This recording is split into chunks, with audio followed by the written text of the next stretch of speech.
the cloud so that you get that copy.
Good evening. Thank you for being here.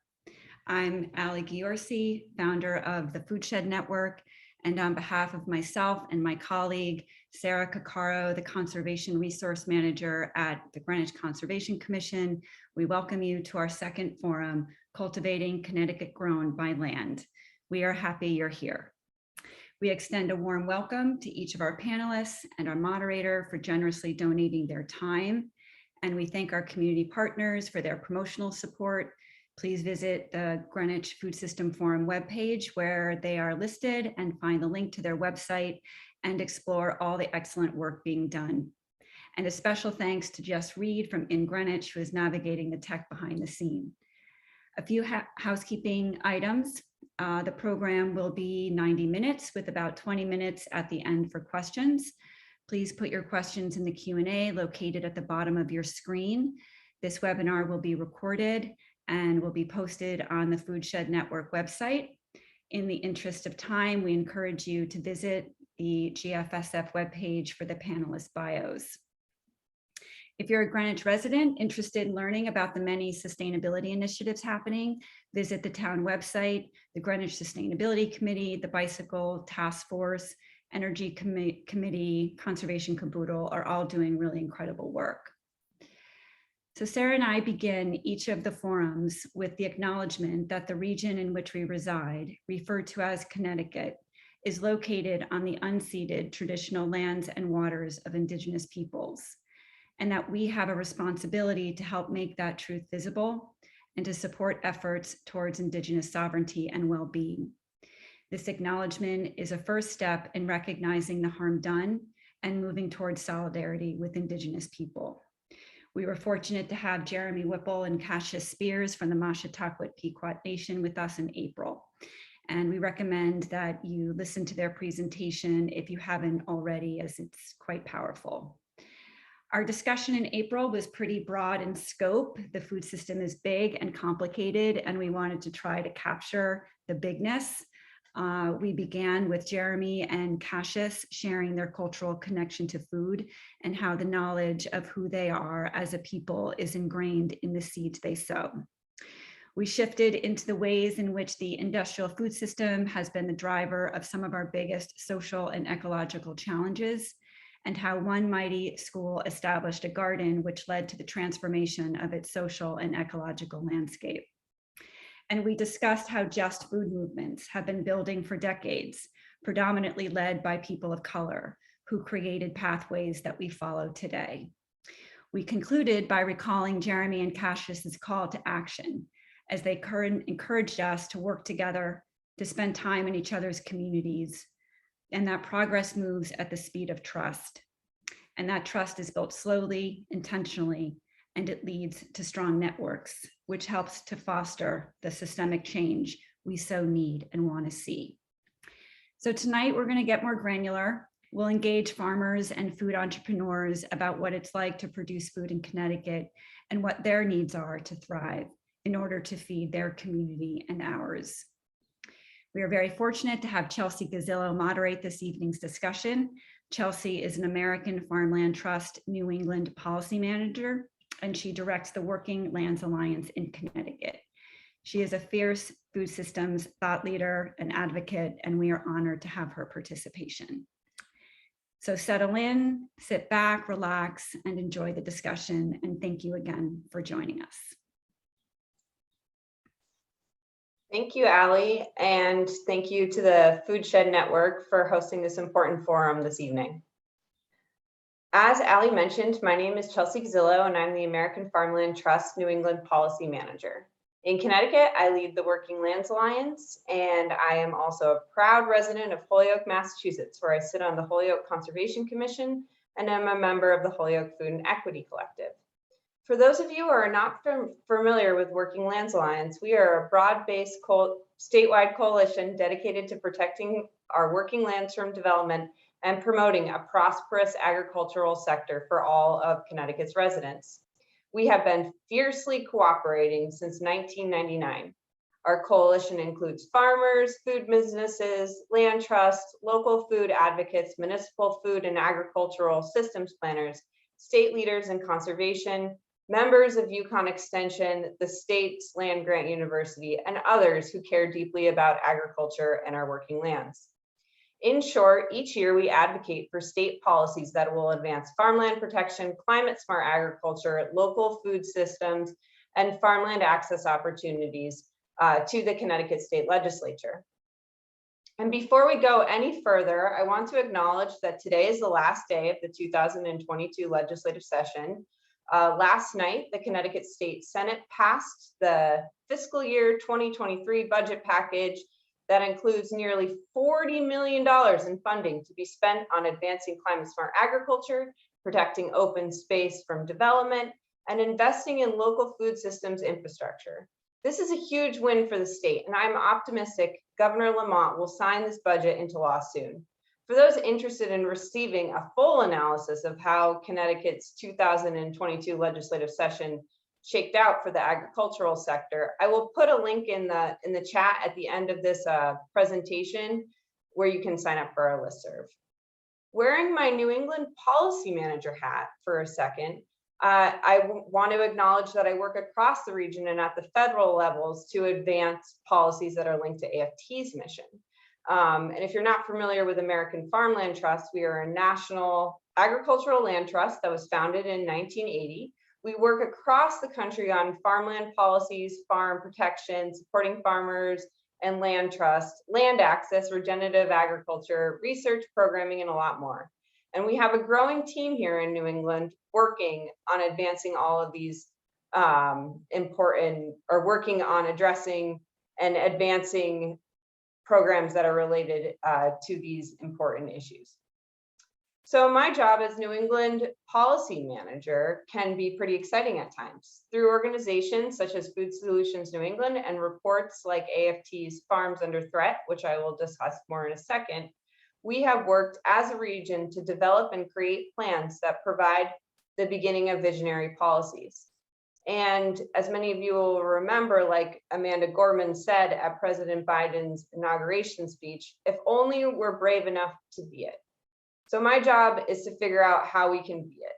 These visions are great guiding stars. However, it's time for us to start conceptualizing and acting on these visions to become our reality. And I could not agree more with what the speakers before me said, that a lot of envisioning these policies and believing and being the future we wish to see in agriculture is developing and building trust amongst our community members. That is key to making this reality happen. So Connecticut passing the budget last night was a step in helping Connecticut imagine its vision for a brighter future become a reality. I want to take a minute to highlight some of the policies that we're working on advancing outside of Connecticut in hopes that it will inspire you and make you further realize why working on food systems policies across the region is so important to creating the resilient food system we all wish to see. So as a region, we need to start advocating for policies that will create equity and wealth for Black, Indigenous, and farmers of color, families, and communities. This means that white-led organizations and individuals must take the lead from BIPOC-led organizations and individuals. Show up, support when asked, and share resources. BIPOC have been subject to discriminatory policies and practices in agriculture for centuries. To rectify Vermont's oppressive history and to reimagine how BIPOC hold land in the state, a representative named Brian Chena worked with BIPOC and white allies to introduce what has become known as the Vermont BIPOC-led Land Access Opportunity Act, or H273. This bill by no means rectifies the historical oppression faced by BIPOC residents attempting to purchase homes or own farms in the state, but it is a step in the right direction. This legislation, if passed, or it hopefully will pass this year, will increase secure housing and land tenure opportunities for BIPOC in the state of Vermont. The legislation has now been folded into a larger affordable housing bill, and it will create a BIPOC-led board that will oversee a down payment assistance program to help BIPOC purchase homes and farmland. The board will be housed at the Vermont Housing and Conservation Board, and the coalition leading the advocacy efforts to advance this policy is called Seeding Power Vermont, and I sit on the coalition. this is just one of the policies that I'm working on in the region, and I encourage you to learn more about all of our policies at our AFT New England policy page, which I'll put in the chat after this presentation.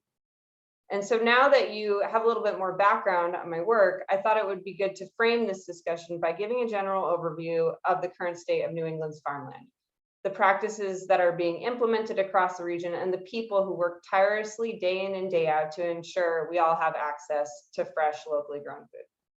In 2020, AFT published Farms Under Threat New England. Our report builds off of the New England Food Vision that many of you are familiar with, as well as AFT's National Farms Under Threat research and other data sets.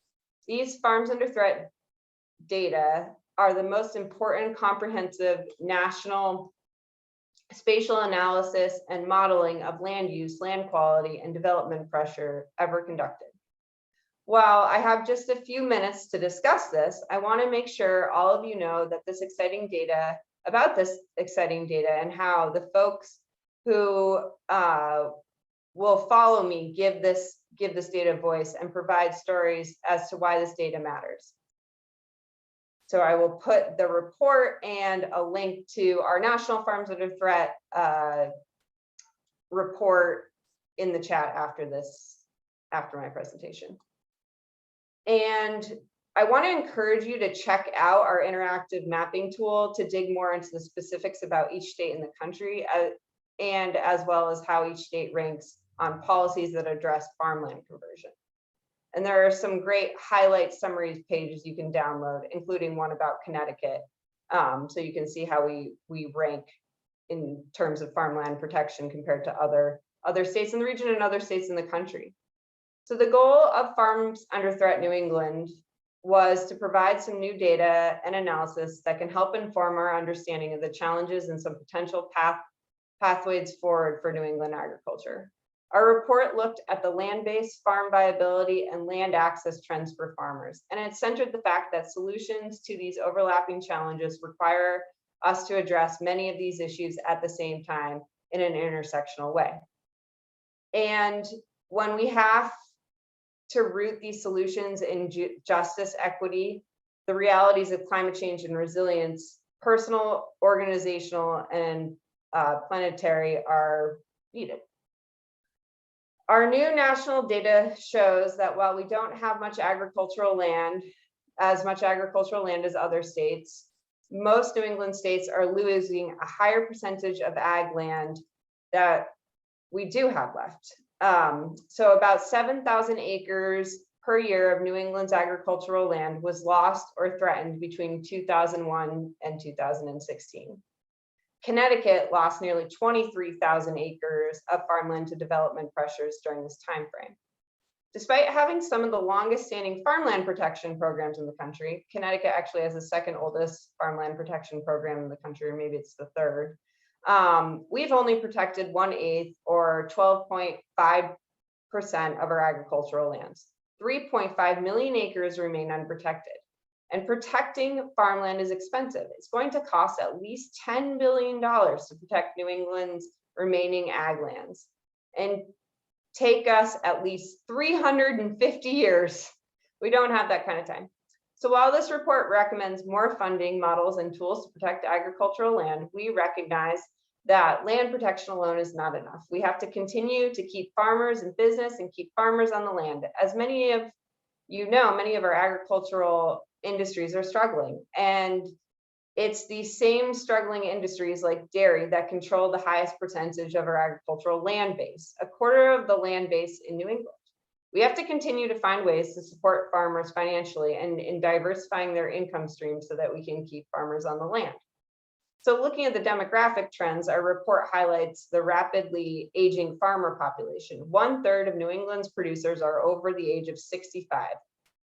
We know that many do not have successors lined up after them, and they need to be supported with retirement plans and land transitions. Beginning farmers, particularly young farmers, younger beginning farmers, struggle with affording the high cost of land in New England, as well as challenges to credit, student loan debt, and finding secure land tenure. And we know that that there are very significant racial disparities in land access in the region. According to the 2017 USDA Census of Agriculture, only 3% of New England's producers are non-white. While we know that the census is not fully reflective of who is actually farming in the region, it does show us that of this population, most non-white farmers are new in beginning, most do not own their land, and most have fairly small operations. There can be added barriers such as language barriers and discrimination. These are issues that all of us need to be working on addressing. So we have all these overlying threats of land, viability, and people, which also present some exciting opportunities for the future. And with that, I'm going to start introducing our diverse group of speakers this evening who will exemplify how our working lands are here in Connecticut are at the heart of our food system. While most of my work is done at a macro level in the state, I hope tonight's speakers will demonstrate why local, state, and federal investments in local food systems and farmland policies are so critical, and also showcase how we can build a more resilient and sustainable food system, and we need to invest in people to do so. This means looking at new ways that we can strike a balance between farmland protection and affordable housing, for example, among many other provisions. And so without further ado, I will introduce our first speaker, Jeff Castle. Did I say that right, Jeff? And his wife, Sarah, who own Calf and Clover Creamery in Cornwall Bridge, Connecticut. Hi, thank you. You did say that correct. Can everyone hear me okay? I hope so. Again, my name is Jeff Castle. Appreciate the invitation to speak with you all tonight. My wife, Sarah, and I, we are the owners and operators of Calf and Clover Creamery. We are located in Cornwall Bridge, Connecticut. It's kind of the northwest corner in Litchfield County. We are a small farmstead creamery and dairy farm. We milk cows. We have a small creamery where we take the milk from our farm and we turn it into a variety of value-added dairy products, yogurt, fresh cheese, some chocolate milk, a few different flavored yogurts. And then the main thing is we also bottle our milk as raw milk. And we sell this all through a farm store on our farm. And when I say small, I guess I should give a little more context. We are we milk around 20 to 25 cows. So in the realm of dairy farms in the country, it's very small. The average dairy farm are probably in over 100 or a few hundred cows. So we are a very, very small, tiny farmstead dairy farm on what is a historically kind of a historic dairy farm that we were fortunate enough to be able to take over 3 years ago from a farmer who was retiring. So this property has always been a dairy farm through many generations, through different families. I actually worked here almost 10 years ago as just a summer helper milking cows. And that's how I first learned about the place and met the owner. We stayed in touch over the years. And, you know, my wife, Sarah, and I, we farmed for many years and then had the opportunity to come back here to be able to purchase the farm. It's been a wild 3 years, to say the least. I think it's important in these conversations to really give the full context and not just paint a romanticized picture. So it's been a struggle, and it's been an amazing experience in many ways, but it's also been incredibly challenging. We bought the farm 3 years ago, so it was right in the end of 2018, right in the beginning of 2019. Our first year, we took over, we kind of were, the fortunate thing was because it was a pre-existing farm, we had the benefit of coming into a situation where there already were cows. The barn was already here. We bought the cows in the herd. We brought in some other cows. We bought a lot of the tractors and the equipment, and there was already a community of people that were coming here and buying milk. So we figured, okay, this is a great situation, a little bit more of a secure situation for beginning farmers.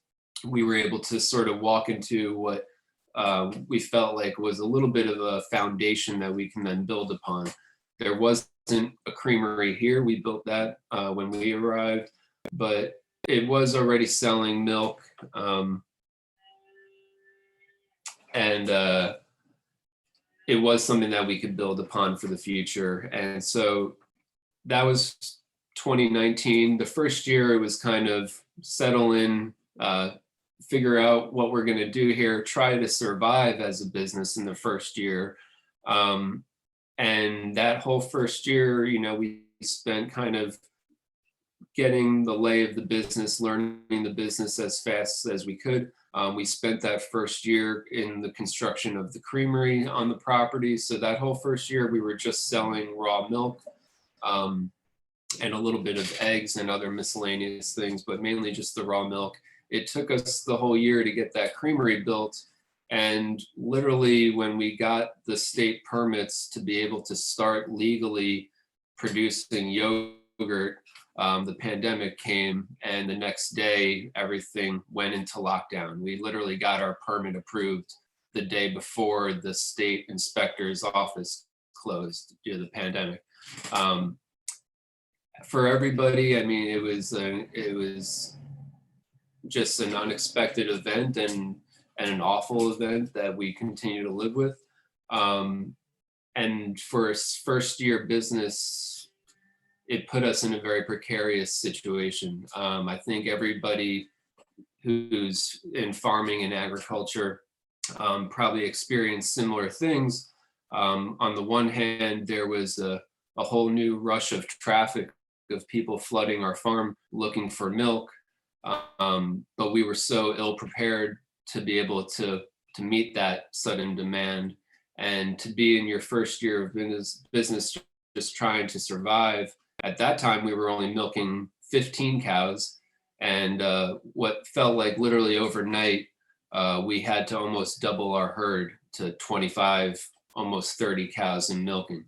That was an incredible challenge. There was literally traffic jams of cars on Route 7 pulling into our driveway trying to buy milk from our farm store. And, you know, before the pandemic, we would struggle to find people to buy all of our milk, and we would have to dump milk that wouldn't be able to sell. And it was you never always wondered how you're ever going to turn this around, and then to suddenly be thrown into a situation where we had to buy another 15 cows as quickly as possible because there was all this demand. It kind of threw everything into whack and put us in a growth trajectory that we just were not prepared for. And so to kind of summarize some of this stuff,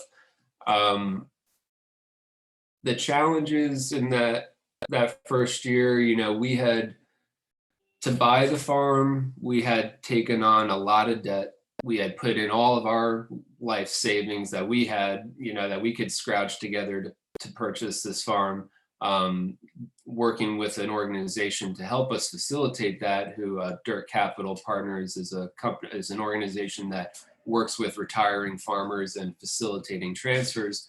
So we had already maxed out so much loan capital, personal money from all friends and family, all the loans that we could put together. We had kind of put that all into just buying the farm, getting ourselves up and going, buying those cows. And then to have to go into year 2 with the pandemic, buying more cows, more equipment to make it all work was incredibly challenging. Our first bulk tank, which is the tank that holds our milk, and cools it after we're done milking the cows. We bought that first tank from the retiring farmer for $150, like next to nothing. It was an old tank, but it did the job. That was a tank that could cool milk for 15 cows. But when we suddenly had to go up to 25 cows, that tank wasn't big enough to hold that milk. It wasn't powerful enough to cool the milk fast enough. And we had to buy a $10,000 bulk tank, not on our plans for year two as a business. And that was just one example, to upgrade our bottle holding facility, we had to spend $5,000. And it was just a laundry list of things where the pandemic, it doubled our staff, so our labor went through the roof. All these equipment upgrades that we had to make, not just to meet the demand, but the milk inspectors required us to continue to do this at a larger level and do it clean and legally. So we were just overwhelmed with one investment after another at a time when we had already taken on so much debt load just to get this operation off the ground. So those two things have now left us in a situation coming out or on this, now a few years later in the pandemic, where we continue to have not like the crazy demand that we saw in those early weeks, but we are still at a higher demand where we're milking 20, 25 cows. We're continuing with the creamery. But like many businesses coming out of this pandemic, it's kind of a daily struggle to survive. And it's a very scary situation to be in as a dairy farm, and to also see the potential that's all around you. I wouldn't say it's for any lack of demand from the customer's end. And that's the real highlighting important thing is so many times we find ourselves in situations where the demand far exceeds what we can produce. And people want to support the small, farmstead, dairy farm. They see that what we're doing is different, unique, and special, and holds special value. But for us, it's the challenge to always have the labor, have the time, have the capital to make these improvements to really get ourselves to a more efficient operation, a more efficient scale, able to get our products to more places. So these are sort of the litany of struggles that we encounter.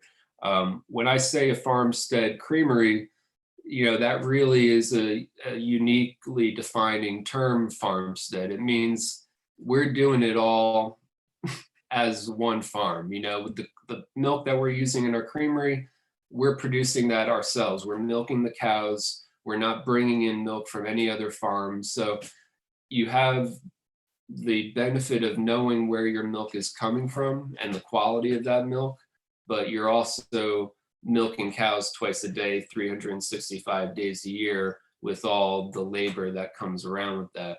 And so oftentimes we have demand for more creamery products, but we still have this enormous labor of tending to these cows, tending to this farm, managing the soils and the pastures, doing the environmental practices that we all want to see move forward, while also trying to market, distribute, get our products to the other side of the county or the other side of the state. There's just not enough hours in the day for a husband and a wife and a few other people helping us to do all that. So that's sort of the summary of things. When I reflect on these things, I think, seeing that line of cars during the pandemic, there's such a hunger for what we were doing, but there was also such a chaos of it all. We all remember people hoarding toilet paper and hoarding beef and other various food items, and there was such a chaos to it all. And I remember looking in the driveway at this line of people waiting to get milk, and and then seeing, news stories of dairy farmers in another state dumping hundreds and hundreds of gallons. And it just all seems so out of whack that, we had the milk at times here. Sometimes we had a line of people here. I just remember looking out at that and thinking, we could do so much better than this. We as a farm, we as a town, this could be so much better organized. And nobody could have predicted the pandemic, but I do now, looking back, I think to myself, well, what can we do to do this better next time, whether it's a severe weather event, whether it's some other crises, or whether it's just our daily, feeding of our families. There's when there was an emergency, people ran here to get their milk and to get their meat, almost in a panic. And I just think we can do so much better. We can be thoughtful in how we put our resources so that these things are in place, not just in an emergency, but every day. I do think that there is a lot of motivation on the customer end. There is funds out there, but sometimes it's just getting the moment together to organize or have a town come together to say, maybe, we do want to put our resources into these local farms in various ways. So without rambling on too much, I'll try to think of some other, we've looked at various forms of trying to solve some of these problems. We've looked at NRCS grants, and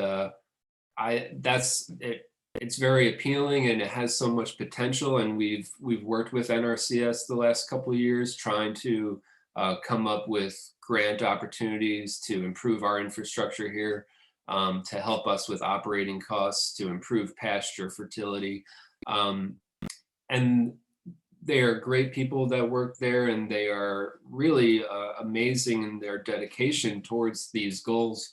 But I do find that, you might work with NRCS, and for farmers like us, where it's 7 days a week, 365 days a year, to find the time to do all the litany of applications and paperwork and all the due diligence and all the information, to then find out that it's going to be a $500,000, potential project, but we still have to come up with 40% of that. Well, it's like, in what world am I ever going to come up with 40% of $500,000? So so there's many, I think that, and, it's how do we come up with these additional funds is a big challenge. And that's kind of like the struggles that we're in is, do we look for private investment? Do we look for those public funds? There's not really any silver bullet, but those are some of the kind of things that we're on the lookout for. Thank you, Jeff. That was great. And as somebody that works on policy, the latter half of your presentation and how these things are implemented and how they play out when you're a farmer is very interesting to hear. And I would love to continue that conversation with you at another point. My job right now is to introduce our next speaker, whose name is Xochi Garcia. And Xochi is a community grower in New Haven, I believe, right? Community urban farmer. Community urban farmer in New Haven. All right. Hello, everybody. I created a brief presentation that I would like to share because most of my experiences are very visual. So I'm about to share my screen right now.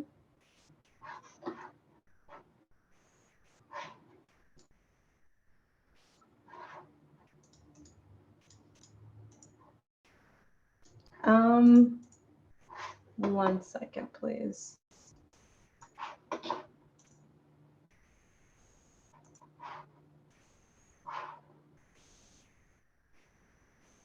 I'm sorry. I don't see a place where I can share my screen.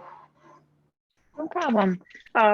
If you just scroll over at the very bottom of the Zoom screen, is share screen popping up?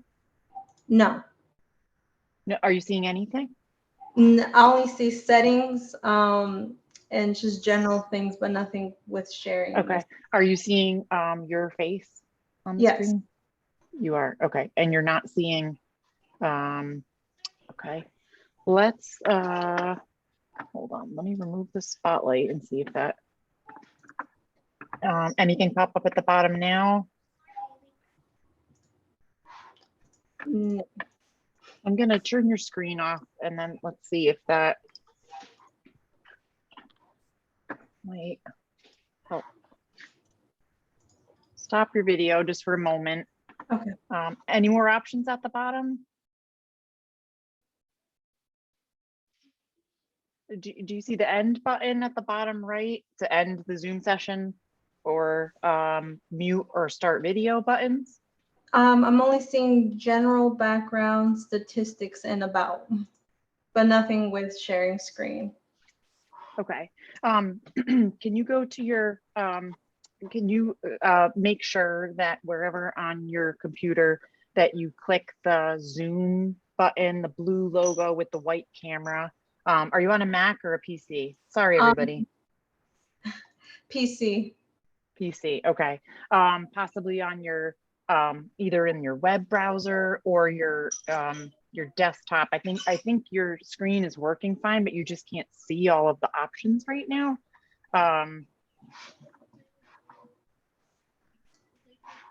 So we're looking for just the Zoom button on your, maybe on your desktop or hard drive. No, it's not showing up. I'm sorry. So Okay, maybe, no problem. Jess, this is Allie. Jess, this is yes. Allie. Maybe what we could do is move on to Sean, and then if it's Sure okay, thing. maybe you and Sochi can talk, and then after Sean, Sochi can move forward with her presentation. Absolutely. Sorry about that, Okay. everybody. Great.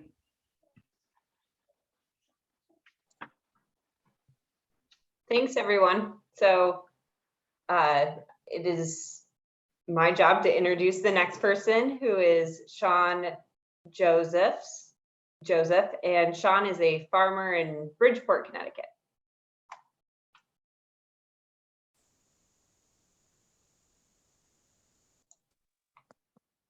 Sorry about that. Hello. Okay, there we go. Sorry about that. Hello everybody.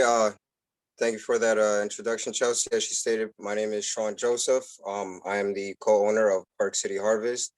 We're an urban farm in Bridgeport, Connecticut. We primarily grow different herbs and some vegetables, and we make value-added products from them. The reason we actually started off growing produce and selling it at farmers markets. We kind of gradually switched into doing the different herbs and different products from that because we were having issues with animals, and unfortunately we started off with little to no money. We're farming currently right now on a 1/4 acre, and it was actually land that was leased to us. We were given a no cost lease, thankfully, and that was the only way we had access to any type of land. That's just some of the difficulties as BIPOC farmers that we have faced, especially in an urban setting. And as far as Connecticut goes, I don't think it gets too much more urban than Bridgeport itself. But one issue that we had with little access to capital as well as access to the land was we weren't able to properly get, any type of fencing or the proper fencing. So our first couple of years, all of our crops continuously get getting eaten by groundhogs, deers, just about anything and everything. But they didn't touch the hot peppers. They didn't touch any of the herbs. And coming from a Caribbean background, myself and my business partner, a lot of the stuff that we grew and that actually made it through the season was stuff from our culture. So from Haitian descent, so there's some we make as pickles, it's a spicy pickled cabbage. So those things and those products have assisted us with the business itself being self-sufficient, but it's not producing enough for us to take any actual income. We both still have day jobs and do other things on the side as well, just different odd jobs. So through building a community, that was one thing that was lacking, as well as access to different information. So as far as starting up the business, getting our farm number, how to get access to different farmers markets or gaining access to different farmers markets, it was pretty tough finding all that information and knowledge out. The Department of Ag definitely was a great help. Through one of my day jobs, I was actually able to get some connections and meet a few people through there. So it definitely put us on the right path, but there were still a lot of barriers. With the access to capital, there were plenty of grants out there, but a lot of the grants were matching grants. So you already had to have thousands of dollars to put into whatever project that you were going to be doing, or it would be grants for, existing farmers having to have, 5 years or more in as far as farming experience and having a legitimate farm business. And at the time, we didn't have that. So there were all of those barriers that we faced. We actually just started with plants that we got from school while we were going to school for it, getting our horticulture degree. Just a few plants from a school project and seeds that we bought off of a food stamp card. Luckily, we were able to build a network within our community, and as I say, we were able to be self-sufficient. And a lot of things and a lot of challenges that we face. Some of them is outreach and just getting the word out there. Unfortunately, it's whenever there were major tragedies within the community or within the country itself, whether it been George Floyd or Philando Castile, when those issues happen, that's when it seemed there were more eyes on us for whatever reason as well. So, and time goes on, people forget about it, and essentially they forget about, their local farmers and urban farmers as well. So as long as people spread the word about everything and continue to support locally, as Jeff was saying, that during the pandemic, everybody was rushing towards local farmers and the local economy. And as things taper off, people tend to forget about that and they go back to not shopping locally. So those are definitely things that we feel is necessary and needed.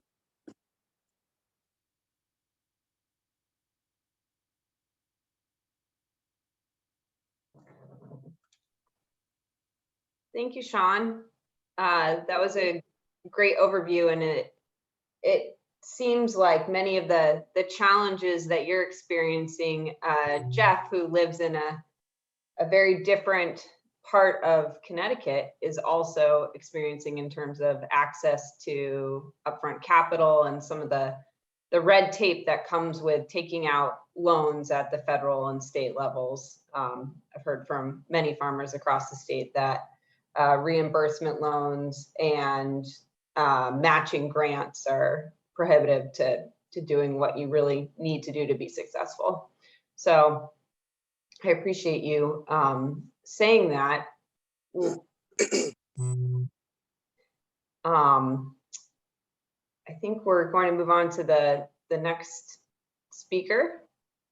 I think, Chelsea, we can actually go back to Sochi if you don't mind. Okay, that's what I was going to say. So Sochi, I'm going to turn it back over to you.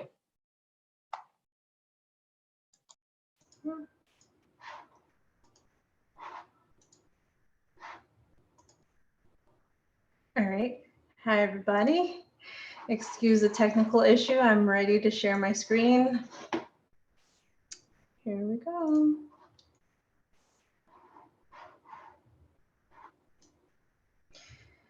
Okay, so again, my name is Sochi Garcia. I'm a community urban farmer in New Haven. Today, I will be briefly talking about what makes community urban farming what it is, and also giving some insights to my stories and experiences here for the past couple of years. So oftentimes when we are thinking about traditional farming, we think of it more in a stereotypical sense where there's an open space in a rural area, the sun is beaming, the grass is glistening, livestock, you know, the picture that we've seen on the media. But when it comes to urban farming, it's a lot different. We have lots, we have rusty fences, things with blight. It's a very different scenery, and that's not usually the go-to image that people have. And so I'm going to name 4 characteristics that really separates traditional farming from urban farming. So the first one is production. Production is beyond growing food when it comes to urban farming, especially through my work. I'm not speaking on behalf of everybody. I believe that the farm is a space where you're able to grow yourself as well as the community. And the way I define community is really a space where diverse people collectively share their ideas, experiences, and knowledge. And when you put those two together, it really ties in with the beautification of the city itself. In this context, it would be New Haven. When we're thinking about revitalizing a space that was formerly blight or full of litter, etc., essentially what the community is doing is reinvesting back into that neighborhood or residential space for the greater good of everybody. And when you think of it, there is a chain link effect that comes with it, such as land autonomy and communal generational wealth.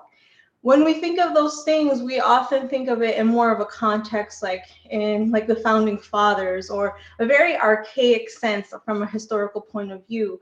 But these things still happen and can happen in real time, and urban farming is one of those examples.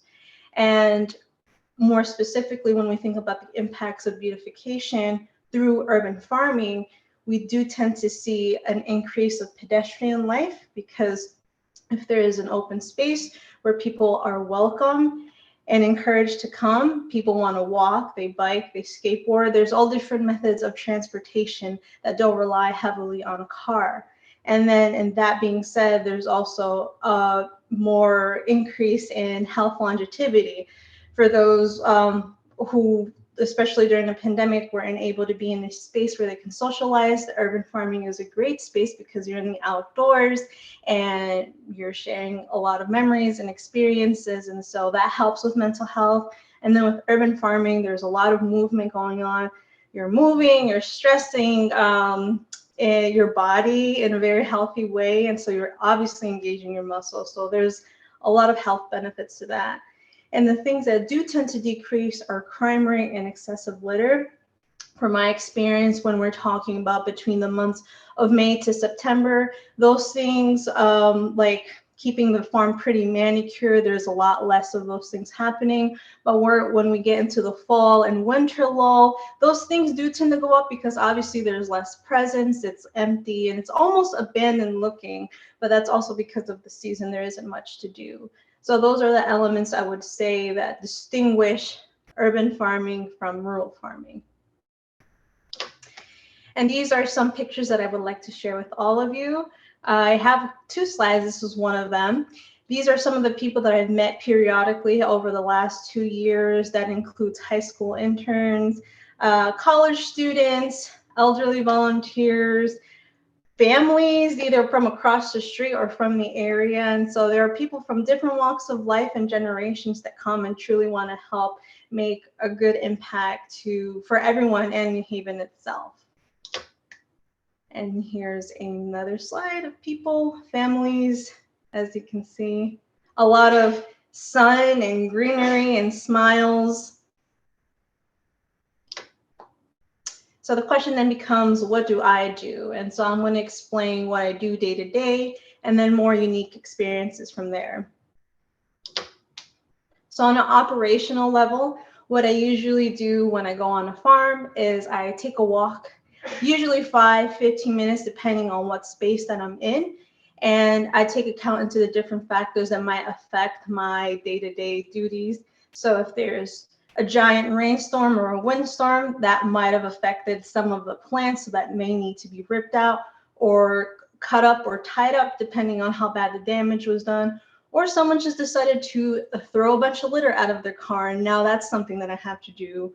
or there could have been pests like raccoons or moles or even birds that damage some plants. Or another thing could be, and we've had this happen on some rare occasions, where people just come in and take as much vegetables as they can for whatever reason it may be. So we have things that are missing or damaged, so I have to assess what exactly I need to do to go forward with the day. And then after that, I usually assess how I would divide this labor. So because there is usually a full-time staff of 2 or 3 people, that usually isn't enough labor to maintain about 1.5 acres of microfarms. So we have people like volunteers, neighbors, or interns who will help facilitate some of the duties like harvesting, washing, weeding, and cleaning for the farm. Now, another component that I would like to highlight would be education. And I think this is a really important part when we're thinking about urban farming, because there's so many people that come in and out of the city. You're going to encounter people who are going to share things like agricultural methods, labor styles, their cultural foods that they may grow at the farm, or ingredients themselves, as well as local history of New Haven and where the cities or towns they may have originated from. And then we go into intersectional. We're all connected to the natural environment to some degree.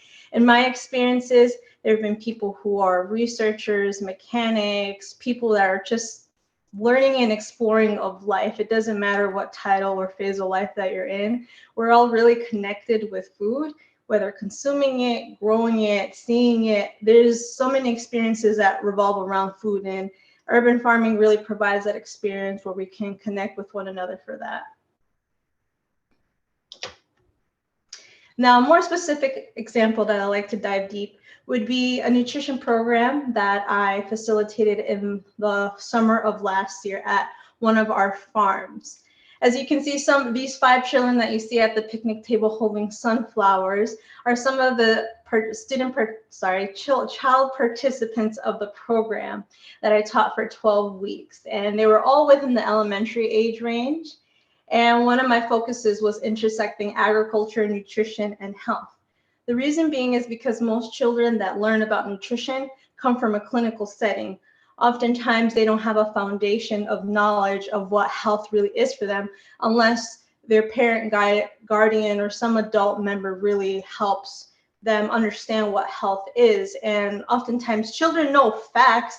They know that they need to sleep 8 hours, drink enough water, eat healthy foods, whatever that may mean to them. And so I wanted to have them apply that knowledge in a more real-time sense. And another thing on a more intrinsic purpose would be creating a sense of autonomy for them, because again, children are often molded by their environment, usually by adults. And so if they don't really have an environment where they can truly craft that health for themselves, then they're just going to go about with their lives. And that's where the urban farming comes into play, because we'll go on to my next slide. This is a more linear process of what I was showing them about the farm. So from seed to planting to watering to harvesting, the children were really reluctant at first to be part of a farm because it almost was a foreign space for them. The closest thing they knew about food came from a grocery store, which is sterilized, packaged, and it's very aesthetically pleasing. But when you come to a farm, there's so many different factors that is foreign to them, as a matter of fact. And so over time, you can see that the children became more confident, as you can see how they're holding some of the tools and seeds and vegetables here. They just needed a sense of practice, and they just need a mentor who can really mirror that passion and that drive to just cultivate for themselves and for the community that they're part of.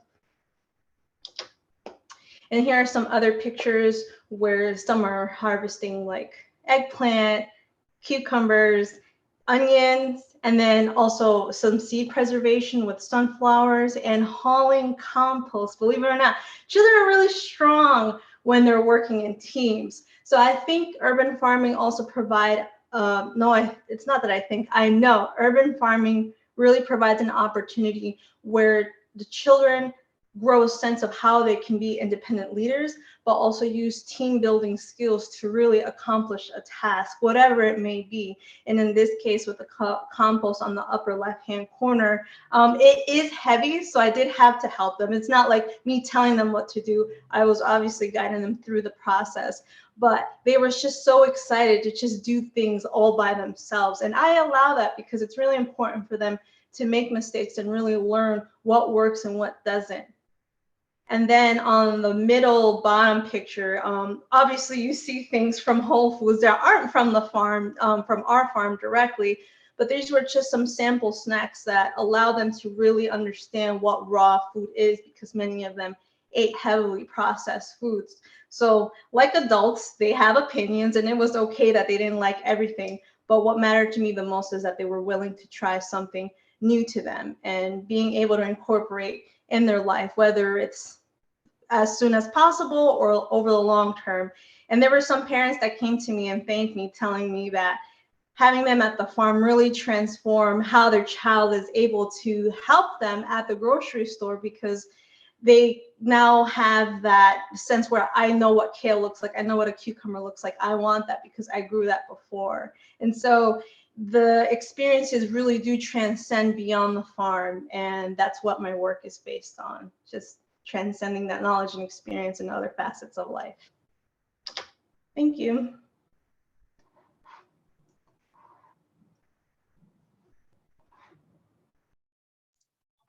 Thank you, Sochi. That was beautiful. I appreciate that we figured out the technical glitches, because I can see why you wanted to share those fantastic photos with everyone.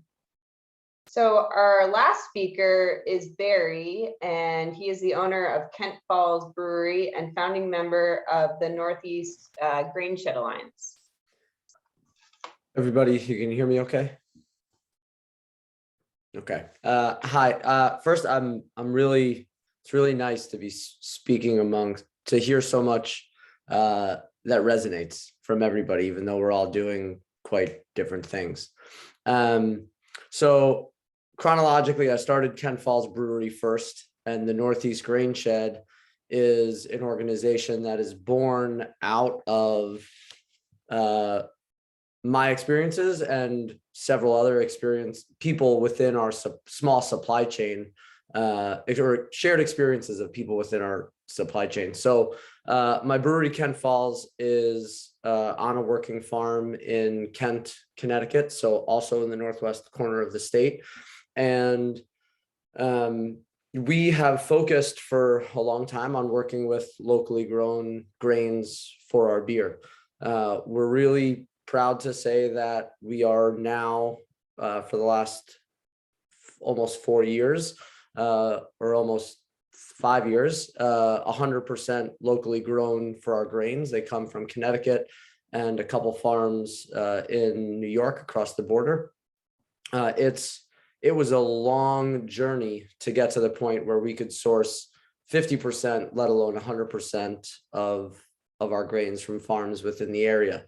One of the things that kind of has been deconstructed into what Jeff was saying early on is our systems are broken. They don't really work locally anymore. So, I recall spending hours and hours and my evenings after a day of work Googling Connecticut grains, Hudson Valley grains, wheat, barley, and seeing, I remember there was a farmer, Andy D'Apollonio, who I found his cell phone number on a forum, and I called him asking him about the grains that he grew and if we would be able to brew with them. And it's very disjointed, because a farmer might be able to grow grains, but if they don't have the infrastructure to clean them and harvest them and store them in appropriate manners, they're not going to be able to enter them into the food system. So, for brewing, we need our grains to be malted. So that requires a local maltster. In 2010, Valley Malt, who's now in Holyoke, Massachusetts, opened up the first craft malt house in the country. Before that, the last malt house to open was probably over 100 years ago, and is now you need a minimum of hundreds of thousands of pounds to even enter into their customer base, and it all gets homogenized into, their products. So this sort of first step of somebody saying like, well, I can process these grains for brewers opens up the possibility of brewers now working again with local grains. When the pandemic hit, we shut our tasting room down because we don't have food service. So we weren't allowed to serve beer to customers. It was only beer to go. We quickly shifted to a barnside pickup model where you could come and buy our frozen chicken raised on pasture. You could buy pork raised on pasture, eggs from our farm. I called my cousin who makes cheese in Vermont, and we were selling their cheese. We were trying to cobble together vegetables from other farmers in town. And one of the hardest things to find was flour. So our maltster, Valley Malt, one of our maltsters, Valley Malt, who's in Holyoke, over the last, I think only 4 months before the pandemic started, transitioned their floor malting space, which is where you're manually raking and turning the malt on a warm floor and letting it, it's a longer kind of it's not a very common practice. It's all very labor intensive, and there's machines that can do the trick. You do get some different quality out of it, but I don't want to make this about floor malting. So she had turned that floor malting space, given some of her increased capacity, into a flour mill. So now there is a flour mill. So when we would get our grains from our malt house, they would put bags of flour, 5-pound bags of freshly milled local flour on top. And we couldn't keep flour in stock for weeks and weeks and months even of the pandemic, because we had it, let alone that it was local, it was just available. And for us, it wasn't difficult to get, but for everybody else who didn't have the cell phone number of a local flour mill and malt house in their phone, it was a real challenge. So, these are the things where these small supply chains that are being rebuilt, or the infrastructure around it, especially with grains that need a lot of processing, milling, malting, you can't just grow it and say, well, I'm going to sell it, right? Because if it's not being processed, it's generally going to turn into animal feed. And you're not going to make a living there. So out of all of these connections and kind of the wonderful experience that customers have, and as producers we have of working with local growers, there were a lot of people who, like said, we need to come together with this a little bit more and not have it be individuals who care about it scouring the internet for other people who love local agriculture and bread or pizza or beer, whatever it might be. So it took about 1.5 to 2 years, and we, through conversations, talked about forming an alliance, a network for us to promote and connect people with interest, from farmers to millers and maltsters, brewers, bakers, distillers, to the restaurateurs, and even the bartenders who are serving the beer, or servers in a restaurant who are describing the bread and the pizza dough and maybe where it came from, to individual consumers, and who love to buy local and learn about how they can interact and gain more local products. We had a symposium that was January 31st, 2020. So just before the pandemic, we had over 200 people at a brewery in Massachusetts. And then the pandemic hit, and all of our marketing pushes and kind of public facing events to really start getting people in were kind of postponed. And we took the time to really assess the organization and think about how we can, in this framework, or like in this new reality that we were all operating, really promote local grains and celebrate the people using them, and help build, not only promote, but build the infrastructure. And, by us, kind of has always been the goal to connect the end user with the farmer, right? And one of the interesting projects we're doing that came out of something I started with my brewery a few years ago is called the Square Foot Project. And the idea was I was struggling and kind of balancing between we use local malt for specialty products or have only been able to because it's not widely available or we can't get it as we need it. And we have beers that we make that are like the core of our profit or, revenue as we were growing that were not locally based. And not only was there like a ideological chasm between the two that I didn't want to have it be that way. When we were at the farmer's market selling chicken, and somebody only buys it once a year, you realize you're like, I need people to buy this more than once a year, right? We need to be more than this special thing. And obviously not everybody can afford to buy local chicken or bread or beer or whatever it might be every single day, or something that is 100% locally grown, let's just say. But it needs to be more widely adopted, not for a special occasion, whether, as Sean was talking about, it's because something happened in the world and it's making you do that for 3 weeks and then you settle back in to ordering from Stop and Shop and they deliver it. But really, we need to reestablish ourselves as farmers and producers, focusing on working with farmers into people's everyday life. And so the Square Foot campaign idea is, I started trying to calculate what the impact of a beer somebody had was, because it's a very visceral thing. This is a seltzer, but not hard seltzer, just regular seltzer. You hold in your hand, if you can understand what that means to a brewer or a farmer, then maybe it encourages you to do it more. So we worked with what the yields are at the farm, what losses they might have in drying the grain and then in the malting process or milling process. And we came up with calculators to break down by a producer's recipe, that a loaf of bread is 16 square feet of wheat farmland. So having one loaf of bread keeps 16 square feet in agriculture. Having one of our IPAs is 4 square feet.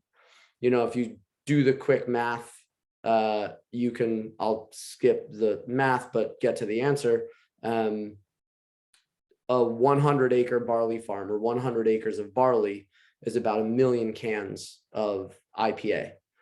And that doesn't support necessarily even one farm, because a maltster needs more than 100 acres to really be viable on their level. 100 acres is still a pretty small grain farm, all things considered. So it gives you this sense, and that's just one farm, one maltster, and maybe how many breweries does it take to do that? So in order to have that harvest, sell, produce goods from it, and have another harvest without backing up in inventory and just storing more grain than you're selling, we need people to buy in on this. And we have square foot calculators so customers can see, how much they're consuming. And we're really trying to promote this idea where, I almost envision it as like the fundraising thermometers, where people can have an app or whatever it might be that says how much square feet they're supporting in a given year.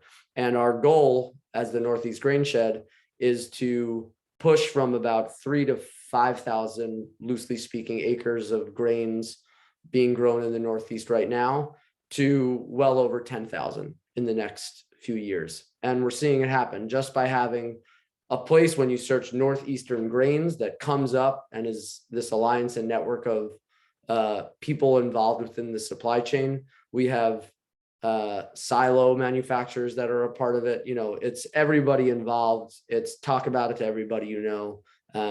We've really seen a big growth in membership, where I want to say close to, if not over 500 people now, which from 7 years ago when I was starting my brewery, to think that there were 500 people that were like into this was even a little crazy to me, and is amazing to see. So, that's without I think that is the kind of overarching lesson about, or not lesson, but experience that I would really want to share, and what ties the brewery and the grain shed together is people working together. There's no supplier that will get you to know your own ingredients and product like working with the person who produces that. Which, by the way, to any of the farmers on here, we have a farmers market every other Thursday during the summer at the brewery, and always are looking for people who are good at what they do and passionate and join. So, but anyway, we really try and cultivate a recognition of agriculture as a brewery and stay connected or reconnect brewing and farming. Because the other thing I'll say, I guess, to an experience that really was at the beginning that kind of also was formative, being the first brewery on a farm or farm brewery in Connecticut, there were no laws or regulations that were set up to allow it to happen. Brewing is by definition an industrial act, and farming takes place in a rural zone, or farms are located rurally. And at least in Kent, where our brewery is, there's no commercial acts allowed in a rural zone, which is difficult for me to has always been difficult for me to comprehend, and I've pushed back on, because farms need to be recognized as businesses and be allowed to do more than grow vegetables and have them in a farm stand. You need to be able to have events. You need to be able to sell tickets to those events, whatever it might be, to raise money and keep the farm going. Otherwise, it's not going to be a farm for much longer. So we had to work with the town through public hearings to create zoning regulations. Through that process, we worked with the state's Department of Agriculture, Yukon Agricultural Extensions, to create a comprehensive nutrient management plan showing that not only the process flow for what are the inputs and outputs of the brewery and what happens with the waste, and that the waste is not much different than cleaning a cheese tank or a dairy tank. In fact, our farm was an old dairy farm, so we do use in our brewery an old milk chiller. So kind of reshaping this consideration of a brewery on a farm is not much different than making cheese, milk, or wine. It's really just about keeping some stainless steel tanks clean and all agricultural products going through it, whether you're mixing it with water or not. So just seeing the lack of connection that people, when they think of beer, that they also think of farms, was something we had to push really hard to get through. So everything we do, that kind of comes out of it. It's one of the seeds that, is sown pretty deeply in our ethos. Yeah, and I think I can probably wrap up there. Otherwise, I'll go on 5 other tangents. Thank you so much, Barry. I appreciate you bringing up Valley Malt in this discussion. As somebody that lives in Holyoke, I purchased a lot of flour from Valley Malt during the pandemic, and they were one of the only suppliers. It was nice to support somebody local. All right, so now we're going to open it up for some questions. So I don't know if all the speakers can come onto the screen and we can have a Q&A.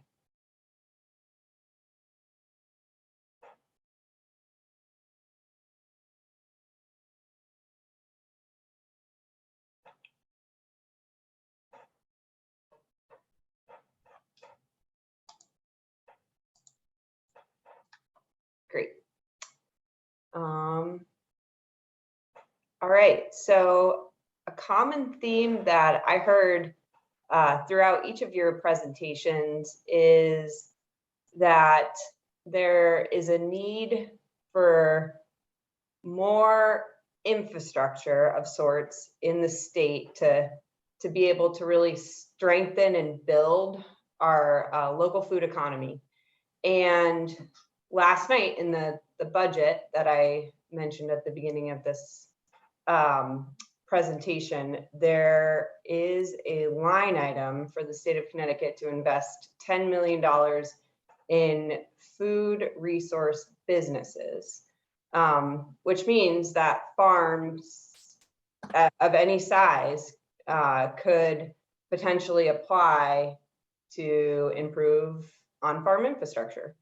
And so from all of your perspectives, what would you as farmers need to really be able to take your farming operation or your farming programming to the next level? What kind of infrastructure is needed? I know, Barry, you mentioned some, but maybe you could talk more about. Sure.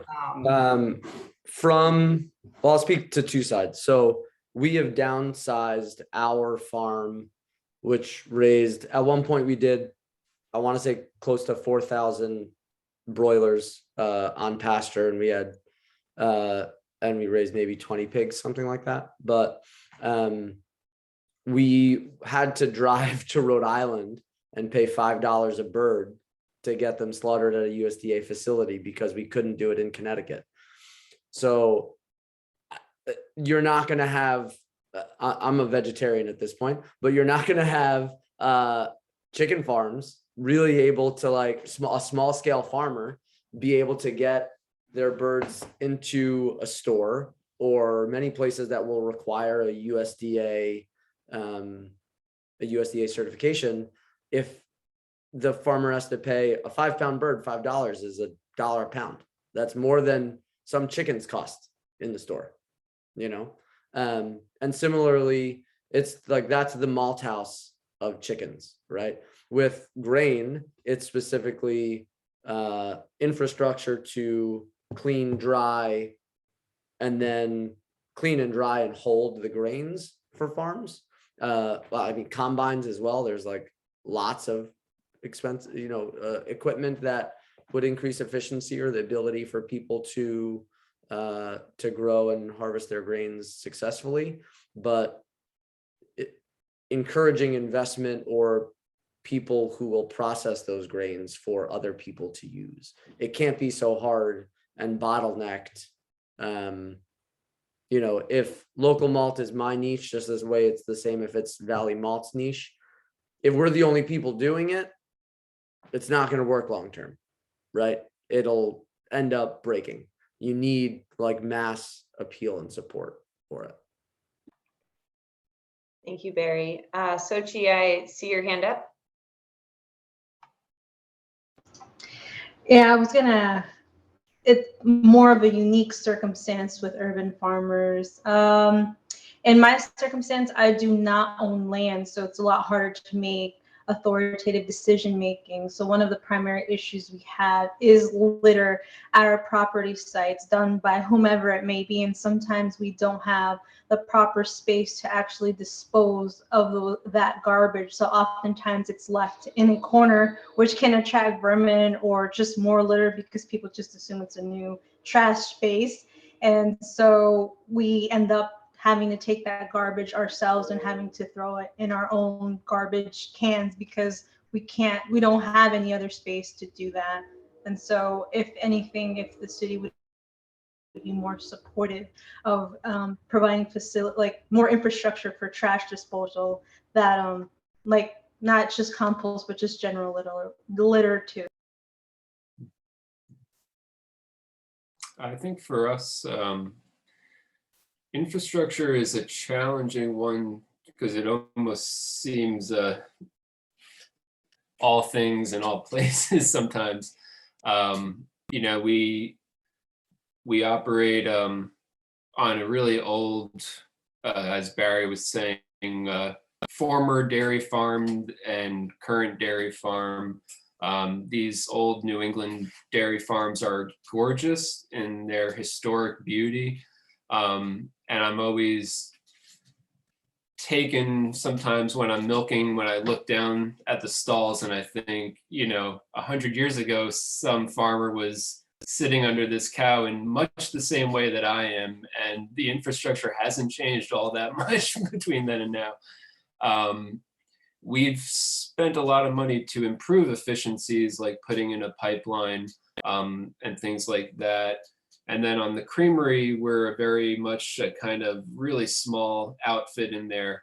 And so when we think of infrastructure, especially on these food products, whether you're processing a chicken, like Barry was saying, or producing something like alcohol or dairy products, the purchase, or the amount you have to spend just to start making that initial product, between all the holding tanks, the chilling tanks, all that, it's huge. And so as far as infrastructure, it's getting the funds and the financing so that we can move forward on a product. So for example, we've had a lot of people that have said, hey, when are you going to start making ice cream? Or when are you going to start making the aged cheese? And so it's like, we have confidence that the demand is there for those products, but as the business operator, you have to somehow pay that, for me to get out of the barn 7 days a week to be in the creamery making ice cream, I need to have that payroll to pay somebody to come here, help us work, get some more staff and some more employees. But if I'm making something that's going to take 3 months for us to develop or 3 months to age, that capital front of paying for more staff, even just the general operating costs before you see that revenue trickle in, whether you're aging alcohol, I imagine a similar situation where those costs are all at the front before you get to see that revenue coming in. Similarly with like raising pigs or broilers, you're putting in all that grain expense into raising that animal, getting it to size before any of those purchase, the ability to sell that product out becomes a reality. And so the infrastructure, it's getting these sometimes it's a better box truck, sometimes it's a better tank so that you can make more product, but sometimes it's also, how do we get more buy-in from organizations so that it's like, if we know that we have the demand, then I can more in confidence make these investments in the infrastructure. Sometimes we have the money to do that, or at least if I knew that we had something, when you go to the farmer's market, you're just kind of going out there with a prayer. If we had an organization, whether it's a school or an institution that's saying, hey, we will commit to a year's worth of yogurt from you, well, then I can move forward with buying that bigger tank because I know I can, have the demand for it in confidence, things like that. So that's sort of one thought. Yeah, thank you so much, Jeff. And Sean, I don't know if you want to add anything, and then I have another question. Yeah, as far as infrastructure go, I would have to agree with Sochi as well, as far as access to the land. We are farming, as I stated, on a 1/4 acre of land, but it's privately owned property. And although we signed a no-cost lease, we don't own the property at all, so we don't have access to it. Certain days or times, and then there's certain things or that we couldn't alter or change on the property. So we are able to get a lot of things done, but there are certain things that are out of our hands since we don't own the property at all. As to speak to what Jeff was saying, or what he finished off with, the Department of Ag and the USDA, they actually did partner up, and they do have a new program that they just announced and released, LFPA program, I believe is called. And what it's actually doing is it's allowing different organizations, they have access to capital and funds. And for any farmer that has any Connecticut grown products that they produce from any produce that's primarily Connecticut grown, any size, it doesn't matter how many years that they've been farming for. they're actually partnering them with different local pantries and different food banks, to that way they essentially are paying the farmer to donate all of their products or produce to those food pantries or different organizations. That's really cool to know about, Sean. Thank you for sharing that. I'll have to look it up to learn more about it. I'm going to read a question to you all from the chat. So this question is from Haley, and she wanted to pose a question to the urban farmers. Can the urban farmers compare and contrast their experiences as a nonprofit or a for-profit, and how do grant opportunities change?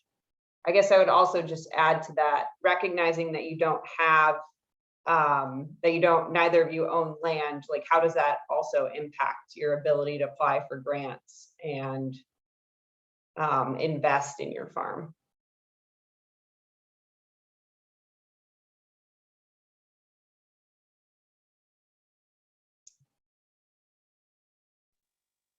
Do either of you?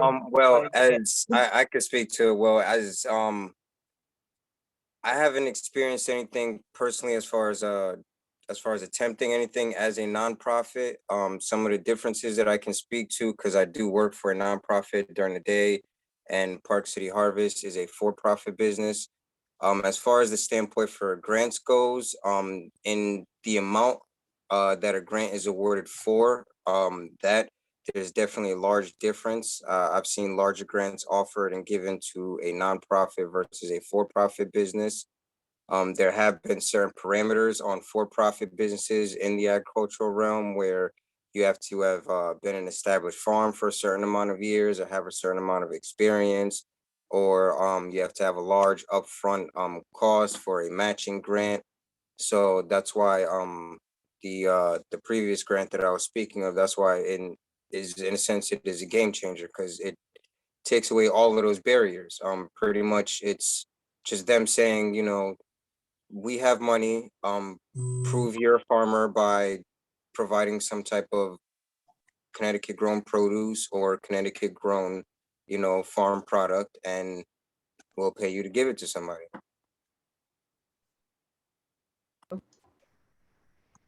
I would like to add my own experience in terms of the nonprofit world. It is a little tricky because it all depends if you're doing it strictly for farming or if there's other intentions behind it. In this case, when I was facilitating the nutrition program, one of our biggest donors was Harvard Pilgrim. And so they really wanted like attendance, biometrics, and all these other quantitative data along with qualitative. And so you had to make sure that you were reporting tediously to them because they wanted to make sure that their money was put into use. But then we have things like donations.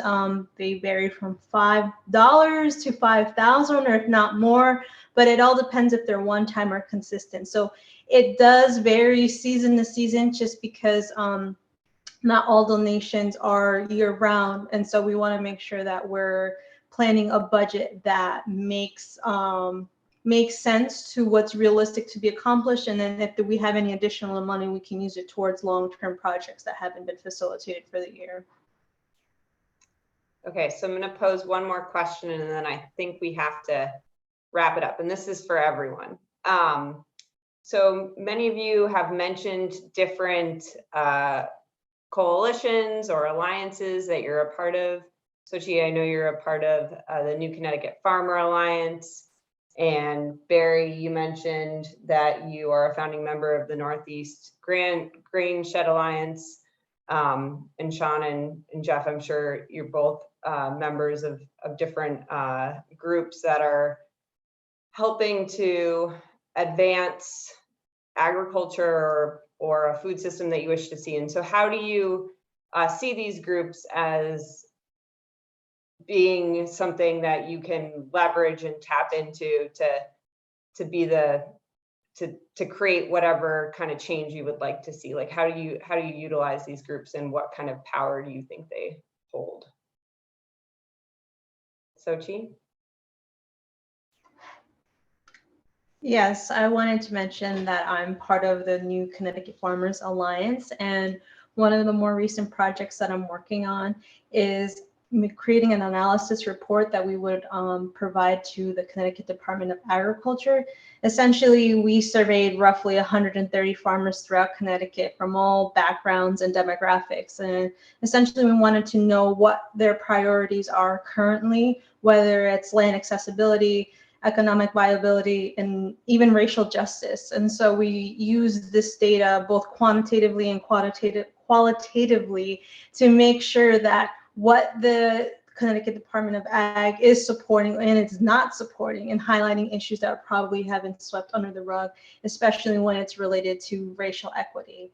And so besides creating a report, we also want to disseminate that information into the general public to make sure that farmers do have a voice. They do have issues that may not be readily seen when you go visit a shop or their farm. There are more complex things that we're dealing with.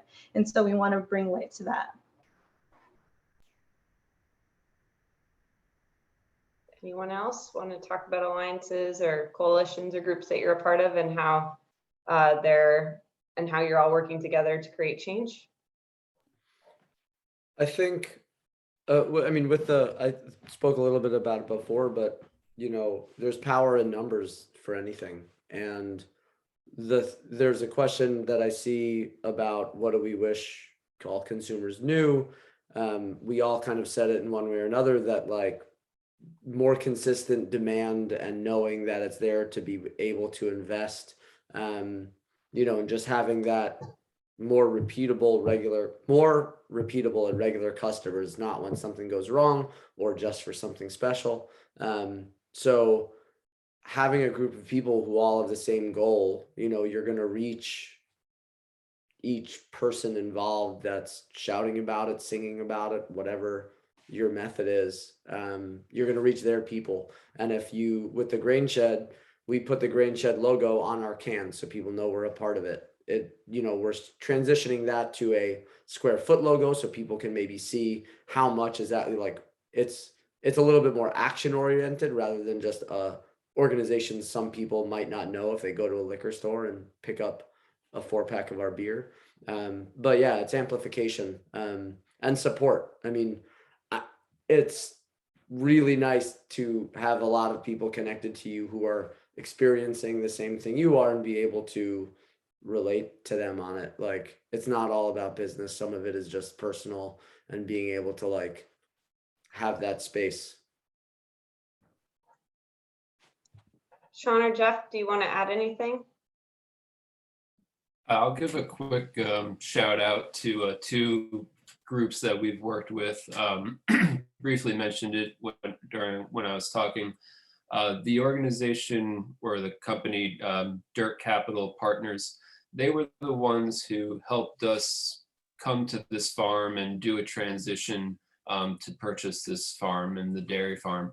Essentially, what they facilitated for us, and it's what they do for many farms as part of their business, is this was an existing farm with a farmer who was getting ready to retire. He wanted to sell the farm. He didn't have somebody in line to take it over. And so Dirt Capital Partners, they essentially acted as a bank, giving a loan to us, the starting farmers. We had to go through a process to get approved by them to show that, we had been doing this for many years. We had a business plan. We were ready to take over this farm. And they were able to sort of act as that facilitator, trusting us, the farmers coming on here, whereas a commercial bank definitely would never have taken on that risk. And even an FSA loan might not have even covered everything that was required. And so they really helped the retiring farmer be able to, he worked for many years on this property. They were able to pay him his full asking price for the farm, allow him to go on to move forward in his retirement. And then they were able to then lease it back to us. So kind of in a typical monthly mortgage, but at least, we have the security and the benefit of being on a kind of lease to own trajectory. The other quick shout out is a company, Berkshire Ag Ventures, that I'd encourage people to look into. They are I believe, a nonprofit organization, and they've provided us with really, really reliable, easy to get small grants and things and small loans to help with like bookkeeping, really important business stuff that really has been a lifesaver for trying to manage our business. But they're really looking to really help small farms. So I'd encourage people to check them out. Thank you, Jeff. And Sean, you have the last word. To be honest, I don't remember any of the names of some of these alliances. I do remember some. I don't remember all of them, so I'm just not going to say any. But I do like the fact of being part of different groups and alliances, just because it builds a network for a long time or for a few years. We thought we were the only urban farmers or Black farmers that were out there. So through different organizations, we were able to see that that wasn't true, but also to the fact that there were a lot of different urban farmers from all types of backgrounds out there. So it was good to make those different connections and to be able to cross over into different fields all through agriculture. Thank you all so much for your thoughtful answers and being a part of this discussion with me and with everyone else here tonight. So without anything else to say, I will hand it back over to the Greenwich Food System organizers. Thanks, Chelsea. And again, thank you everyone for being here tonight, to our panelists and to all the attendees. It's so great to see you all. Just giving a quick shout out to our upcoming panel on June 1st, Cultivating Connecticut Grown by Sea, which will be moderated by the Greenwich Shellfish Commissioner Roger Balgin and feature speakers Kate Masery from Eating with the Ecosystem, Tessa Getchis from Yukon Sea Grant, Jonathan McKee from New England Sea Farms, and Steve Schaefer from Stella Mar Oysters. So I've popped the link into the chat. Please go to the Food Shed Network website to register and learn more information. Thank you again, and see you next month.